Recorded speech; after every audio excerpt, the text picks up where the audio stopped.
good, bro? My fault, bro. My fault. It's all right. All right, I'm good now. All right. Thank you for being here, and welcome back to Retro Future FM. How are you doing today, Vincent Tesoro, local artist from Taunton, Massachusetts area? How are you? I feel great, man. It's a pleasure to be here. We go way back, me and Vincent Tesoro here in Taunton. So how long have you been making music for? Since I met you, I just started when I met you. It's been about a decade now that I've been writing songs and recording. Yep. And, you know, I love everything you've made for, well, not every literal thing, but like most of the things you made, I love everything. It just gets better and better and better. Like this last album, this last project you put out, these singles, Too Close for Comfort. Yeah. I listened to the whole thing as soon as you mentioned it to me, and I've been playing it on my show, and I think my viewers have been loving it too. It's a sick mix of like rock and hip hop and kind of like alternative. It's really sick though. I really liked it. And where'd you get the inspiration for that? It's a project about mental health, and basically it's facing the trauma and, you know, racing thoughts and overwhelming depression.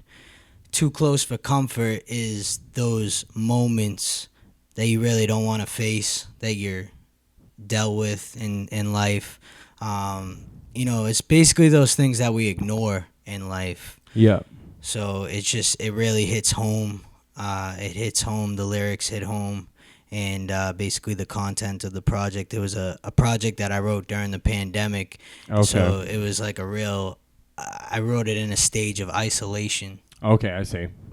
Yeah, I totally know what that's like. During the pandemic, I made this project myself, and it was all about not isolation, but the feeling of when you finally get out of it. You know what I mean? So I can totally relate. And I really liked what I heard. It totally reflects what you just said.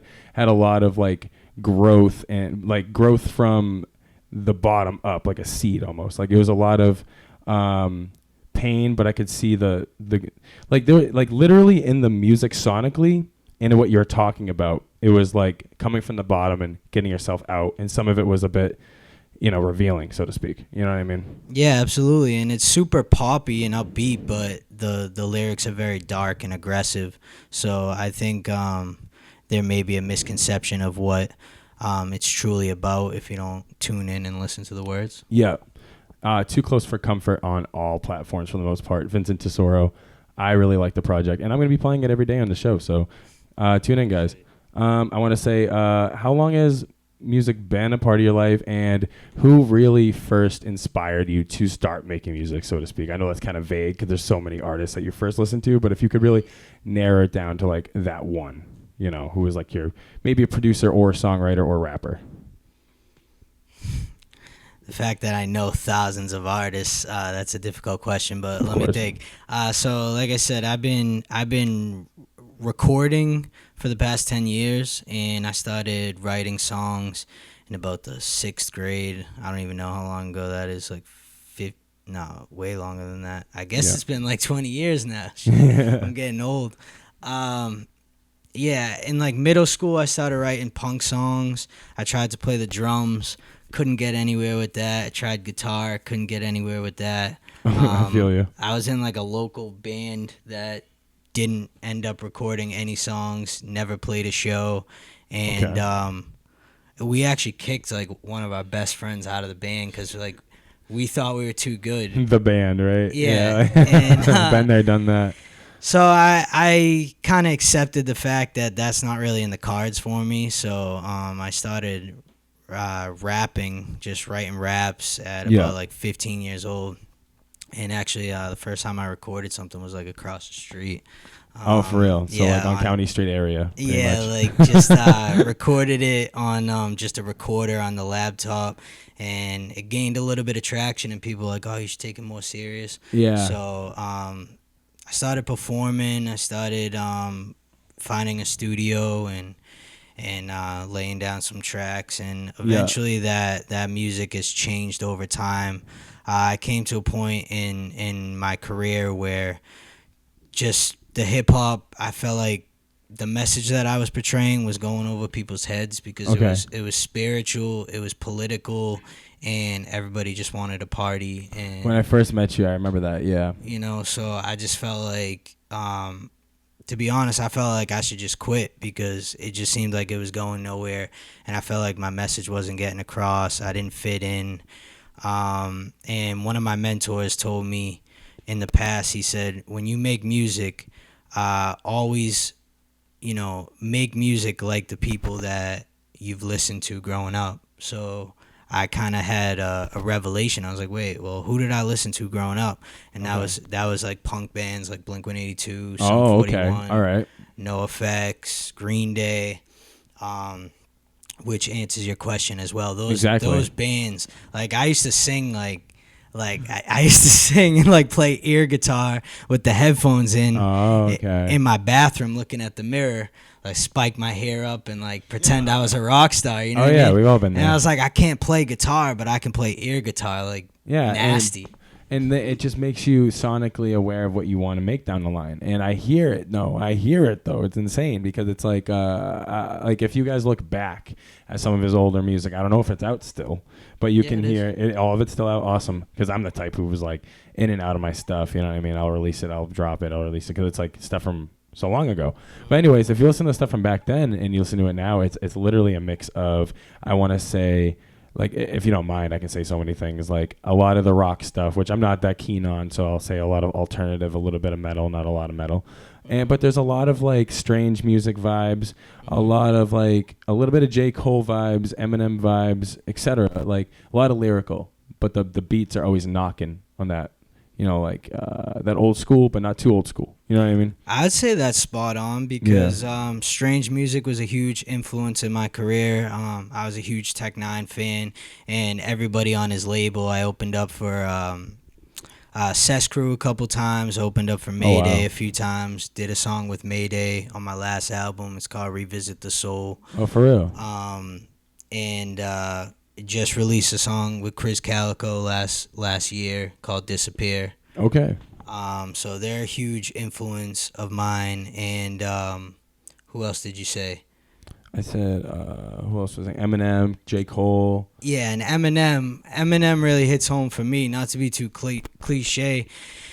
And that's kind of the other thing, like being a white rapper, like, I don't know, it's just super cringy to me. So that was another reason where I was like, I kind of want to like change my image a little bit and, be myself and showcase that.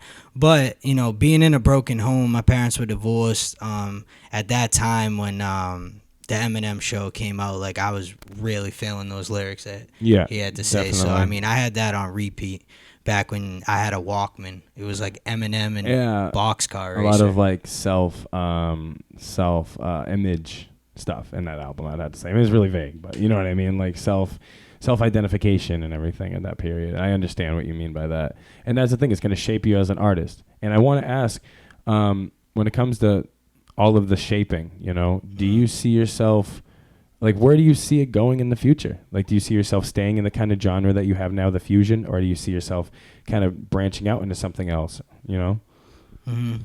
That's an interesting question. I think that as of right now, I love the genre that I make right now, and that's still what I listen to the most to this day.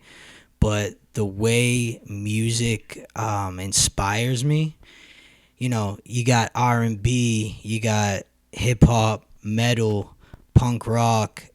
I always take the chance with things, and I feel that maybe it's my ADD or it's just my soul, but there's something inside me that likes to invest in those areas. Okay, heard that.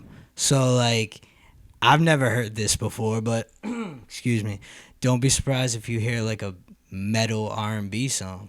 I never heard that before either. But you know what I mean? Like, just I like. Never say never. There's a possibility for anything. Yeah, I like being crazy. I like taking one genre and blending it with another, especially if it's something that I personally haven't heard. I'm not going to say that I'm the innovator of music, that, people aren't doing things like that. I know they are. There's millions of people that make music on a daily basis. But I think about that a lot too. Go forward, sorry. Yeah, but I like to push myself in areas that I enjoy. And if I find that, this was just a total flop, then all it does is bring me closer to the direction that I'm supposed to I be. totally see that. And yeah, I totally understand. And that way I don't live with regrets. Yep. You know, You I can always say I tried it. as an artist, you find yourself throwing things at the wall and not feeling regretful for it, right? And like I totally relate. If you don't mind me, I DJ a lot, and a lot of times I will make a mistake or something because I'll try some stuff. I'll try like Marvin Gaye with like house, and then it works half the time, and then sometimes it's just it was a little too progressive, a little too eccentric. And that's the thing about art is you have to just keep trying your best to do something that is either new to you and I want to say creatively different to you, or just means something to you. And moving forward with that, what about making music? What about it means the most to you? Like, is it expressing yourself, or is it hyping up the crowd, or is it a mix of both, or is it making money, or what would you say is your favorite part about making music and art? It's between expression, self-expression, and healing. I feel that I get a lot of healing from the words that I write. I mean, I'm someone in the field of addiction and mental health. We talk about, creative writing, journaling, meditation, and I get a lot of that out through songwriting, whether it's the singing part or it's the lyrics, a mix of both. It definitely feels good to express it, right? But it also feels good for people to get the message across too. And with that being said, I can tell that there's usually a message inside your music, and like a lot of times it has to do with substance abuse problems, or it has to do with mental issues, and not issues, but like mental, the stigma of it, et cetera, right? And working through it. I see all of that. And how has that affected you to be helping people in such a way? Because you're definitely helping people by talking about that. People feel related, they feel related too. So how does that help you? Well, I dedicated my life basically to helping others when I overdosed. I overdosed back in 2013, and I got clean in 2016. And congratulations, by the way.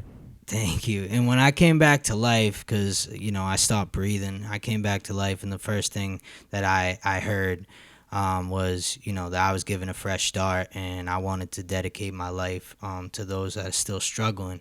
And that's still what I'm doing to this day. I've been in the field. It took me some time to get into the field. I went to UMass Boston, and then I got into addiction counseling. So you work in the field too, not just making music, expressing it, and helping people that way. You're literally in the field as well. So I'm happy to hear that. So I'm still in the field today, and to keep it simple, when you refresh others, you get refreshed by that. Like, it feels good to help someone. Not to, to be honest with you, like, we don't really soak up those things. Like, there's no reason to doing good to feel better yourself. Although it does help, for someone that like me that struggles with my own self-worth and self-love. Sometimes boosting somebody else up does help me, and it helps me get through the day. I totally agree. And it's hard for me sometimes. I'll admit it. Like, sometimes I be looking through a selfish lens, and that's just how it is to be human. We all do. But, I do appreciate you for the stuff I've heard in your music, and I appreciate you for, I didn't even know you helped out, but I appreciate that. You know what I mean? But I want to say one or two more questions here. If it wasn't for music, what do you think you'd be doing for a career? You know what I mean? And or just for a passion in general. What do you think would be on your plate? Like, I honestly think I'd be doing the same thing because, like I said, I work in mental health and addiction, and I think that would still be my you'd be path. Focusing on that. Yeah. Okay. At this point, I'm just trying to juggle between the two, and it may come to a crossroads sooner or later. But, okay, I see now. But helping people, putting a smile on their face, and bringing bringing healing to others is just a major impact that I wouldn't want to let go of my life. That's great to hear. I guess two more questions here. If there's one skill in your music, whether if it's songwriting production. I don't know if you make beats or not. Singing, rapping. What one of those could you not live without? If you had to stick in one lane, which lane would you have to stick in, so to speak? Okay, so this actually goes back to a question that you said earlier that I didn't necessarily answer about where I would see myself in the future. Yeah. So if it came down to it and I had a chance to just make music one way and I was given this opportunity, I would be a songwriter at a studio writing for other artists. I could totally see that happening for you, though, because you have a great job writing, you know? Yeah, because that's where I express myself the most and release my pain is through the songwriting process and being able to build the structure of a song, executively produce other people's music, and add harmonies, melodies, and stuff like that. I love creating music with other people. Got that. Yep. And I totally agree. I love the collaboration, right? It's awesome to have in my opinion, I know people who hate it, but I love having like a big room like Kanye does. You know what I mean? Yeah. You have like 17 people in the room, but you know. It's crazy that you say that because for a long time, I didn't really want anyone in the room. It was just me and the engineer. That was it. And it came to a point, we were recording at a studio that had an open door policy, and they also have a room, a space that they hold concerts. Okay. And they had a concert that night. We were actually performing, but we were trying to record a song before the concert. And someone came in, and he sat down, and he was just standing there looking at me in the booth. And I didn't know who it was. I was like, I don't even know this person. And I'm singing, and I wasn't feeling too comfortable about it. And I was just finishing up, but I was at the point where I was going to be like, hey, do you mind just like backing up here so you're not in like my peripheral? Because he was looking at me and I was feeling uncomfortable. And I say that to say that I kind of got over that in that moment. And I was like, you know what? I'm starting to get to a place, and I did it with the song The World Hates Me, one of the new releases. We got a bunch of people together, and you know, people were doing group vocals. We had additional harmonies, some added production, and it was a lot of fun. And I was like, man, like this is the energy that I desire in my new records. Okay, heard that. Yeah, I totally feel that. And like, you know, getting that boost, getting pushed out there is like, ah, shit, I don't want to deal with this, but it definitely shaped you, right? Because now you can perform like back of your hand. My first performance that was big, I literally was in the corner of the venue we're at, reading it, and then after reading it, we're just rapping it and rapping it. I mean, I ended up killing it, but like it comes with practice, you know what I mean? Yeah, I think we all do that too. I mean, I had an anxiety attack when I was on stage one time, and for real? I choked up and I forgot all my lyrics. What did you end up doing? This. You just like flat it out. Yeah, well, it was one of those cases where I kind of remixed the song. I wrote like a part 2, and I, for whatever reason, subconsciously, I started the original one, and I realized that wasn't it. And then I had a moment where I froze because I was trying to figure out where I was in the song. No, I understand. That totally happens. And it sucks because it was a big moment. It was a big moment. Opening up for for Chris Rivers, you know, Big Pun's son. Oh, for real? Dang. Yeah. And that shit happens. And I came back in on like the second verse, and it was like it never happened, but I still remember it. Yeah. Hey, it happens though, you know, and like it didn't affect you in a negative way. It only helped you, you know. And one last question for you, Vincent Tesoro. How can we find you? Your music, are you going to be live anytime soon, anything like that, you know, in public? Yeah, absolutely. Vincent Tesoro on all platforms, Vincent_Tesoro on Instagram. I have a couple shows coming up. I'm just getting back into the swing of things. I just got married last month. Oh, congratulations. So, I did see that. Yeah. Yeah, so things have been kind of on a hiatus, and I wanted to, you know, start the year off right with this new record.